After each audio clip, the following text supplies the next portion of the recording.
Aujourd'hui, j'avais envie de faire une petite recette très simple, mais que je vais utiliser tout au long du mois d'octobre et peut-être même plus encore. J'avais envie de faire un sirop à la citrouille épicée pour le café ou autre dessert là, dans tes crêpes, sur tes muffins. Ce n'est pas ma recette, c'est une recette de bonpourtoi.ca du docteur en nutrition Hubert Cormier. Je le salue, mon petit Hubert. Alors, la recette est évidemment extrêmement simple. On va tout mettre les ingrédients dans un chaudron qu'on va faire bouillir. Fait que, tu sais, est-ce qu'on a besoin d'une vidéo complète pour ça, point d'interrogation? Moi, je pense que oui. Premièrement, 3/4 de tasse d'eau. Ensuite, une demi-tasse de sirop d'érable. J'ai hâte de voir avec le goût du sirop d'érable. Je pense que ça va être intéressant. Intéressant. Et là, toujours goûter le sirop d'érable. Je sais déjà que ça va être bon. Et là, ce ne sera pas un creamer. Il n'y aura pas de crème ou de lait là-dedans. C'est vraiment juste un sirop. Fait que tu mets ça dans le fond de ta tasse. Après ça, tu mets le café. Puis tu peux mettre ton lait après. De toute façon, on va se faire un café tout de suite après pour confirmer si c'est bon. Je vais juste mettre ça ici pour pas que ça colle tout mon comptoir. Purée de citrouille! Moi, j'aime ça, la purée de citrouille. J'ai pris la purée de citrouille pure. Alors, ce n'est pas celle avec les épices pour la tarte à la citrouille, parce qu'on va rajouter des épices. Puis là, je me suis dit, si je prends le mélange qui est déjà épicé, que je rajoute des épices, ça va peut-être être too much. C'est parce que ce qui est le fun avec ça, c'est que c'est seulement de la citrouille. Fait qu'à un moment donné, c'est comme, tu le sais que tu mets juste de la citrouille. Comprends-tu? Ça n'en prend pas beaucoup, hein? C'est 1/3 de tasse. Alors, avec le reste de la purée de citrouille, je vais devoir faire d'autres recettes au courant de la semaine. OK. Ouh! C'est assez rock'n'roll. C'est très orange. C'est quoi j'ai dit? 1/3 de tasse. Je vais mettre ça là-dedans.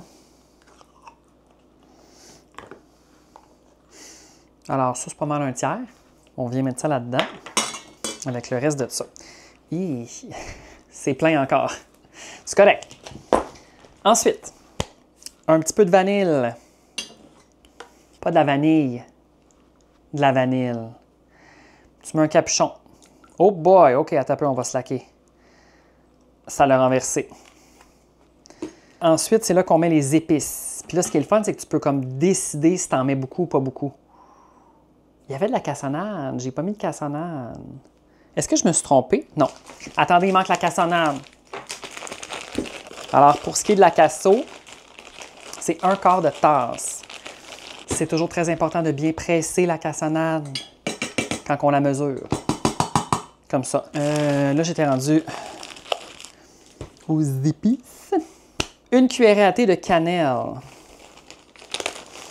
Une cuillère à thé de cannelle moulue. Non, là, ça, c'est pas le Cinnamon Challenge, là. Tabarnak. OK. Cannelle. J'avais un peu abusé le cannelle. Ensuite, 1/4 de cuillère à thé de muscade. J'en avais plus, je trouve ça quand même bizarre parce qu'habituellement, je fais tout le temps des biscuits au pain d'épices avec de la muscade. Mais là, je pense que je l'ai éclairé. 1/4 de cuillère à thé. Ça, c'est vraiment mes épices favorites. Ah, la muscade, c'est comme... c'est spécial, hein? Mais c'est le fun. OK. Ensuite, du gingembre moulu. J'adore le gingembre moulu. J'adore le gingembre tout court. En fait, c'est ça que je devrais dire. Je suis obsesse. Oh, ça sent le gingembre. Moi, je pense que je vais en mettre pas mal du gingembre, mais pas trop. Ensuite, la recette dit 2 clous de girofle entiers. Je n'ai pas de clous de girofle. Alors, je vais juste sélectionner du clou de girofle en poudre. Puis je vais en mettre 1/4 de cuillère à thé. J'ai l'impression que pas plus que ça. L'odeur de clou de girofle. On peut-tu s'en parler? C'est-tu quelque chose qui est possible?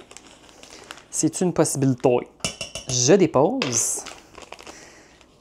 Comme je te dis, là, c'est une recette tellement facile que j'avais presque tous les ingrédients à la maison. Je suis juste allée acheter du gingembre puis de la muscade au maxi. Pour le reste, tout était dans les armoires. Ça dit qu'il faut bien remuer. Je vais prendre un fouet. Ça dit remuer, mais moi, je vais fouetter.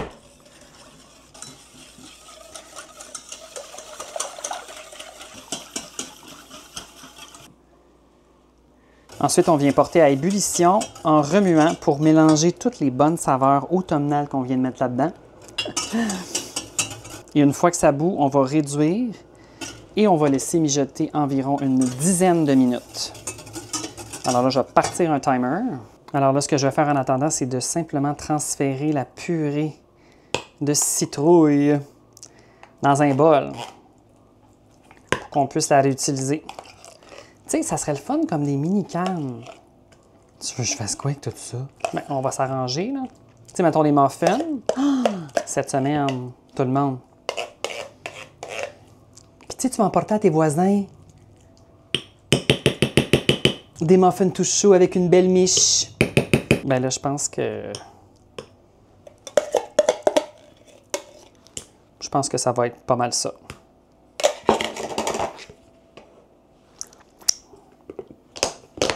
Et voilà. Est-ce que vous me voyez? On dirait que j'arrive jamais à trouver un angle de caméra qui est correct parce que je suis trop grand. Il faudrait que ma cuisine mesure 500 pieds de long. Bon, je pense que ce sera ça plus tard. Tu zoomes, oui? Ah non, c'est pas zoomé, là. Ah! Ben, c'est ce qu'on appelle être timé. Je l'ai fait mijoter environ une quinzaine de minutes parce que je crois qu'au début, ça mijotait pas assez. On veut quand même une texture de sirop, mais pas trop épais. Puis là, on fait des tests. Si ça fonctionne pas, on recommence. Tu comprends? C'est pas grave, là. Ah oui, ça a une belle texture. Là, lui, il dit de laisser refroidir puis de mettre dans un contenant hermétique. Moi, ça, c'est en verre, fait que je vais juste le mettre là-dedans, le faire refroidir puis mettre ça au frigo. Alors, étant donné que moi, j'ai mis du clou de girofle en poudre, je n'ai pas besoin de filtrer. Je vois pas pourquoi que je filtrais ça. Il n'y a pas de grumeaux ou rien. Ben, il y a un petit peu des... Non, c'est correct. C'est correct, c'est correct. Allez, je verse. Ça a une très belle texture et j'y ai goûté. C'est extrêmement bon. Là, je vais aller prendre une lichette. On va prendre une maryse. Question de tout avoir. Là. On ne veut pas en laisser là-dedans. Là. Et là, on peut y goûter un petit peu. Faites attention, c'est très chaud parce qu'il y a du sucre dedans. Ça va être bon. Avec le sirop d'érable, c'est comme... Mais tu sais, ça goûte pas à cabane à sucre, là. C'est bon. Like... It's so good. Ça dit qu'il faut réfrigérer environ 4 heures avant de l'utiliser. Fait que on va se faire un décaféiné tantôt. On se revoit plus tard. Alors là, je reviens du Dollarama.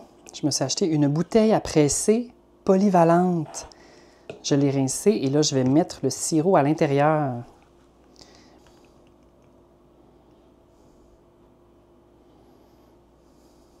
Je commençais à être stressé avec la quantité.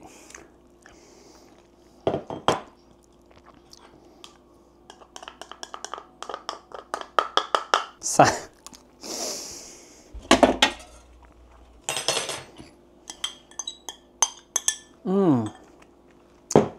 Alors là, ça s'en va au frigo officiellement pour 4 heures.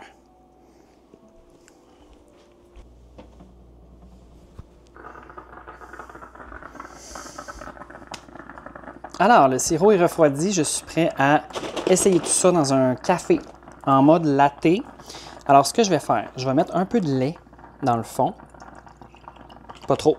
Je vais mettre ensuite un petit peu du sirop citrouille épicé que je viens tout juste de faire. Je ne sais pas trop comment j'en mets. 1, 2, 3. C'est une mesure très improvisée. Ensuite, je vais faire mousser tout ça.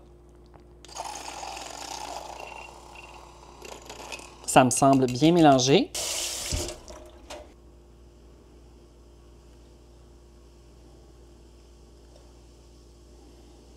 J'ai l'impression qu'il faudrait que je mette plus de sirop, mais on verra.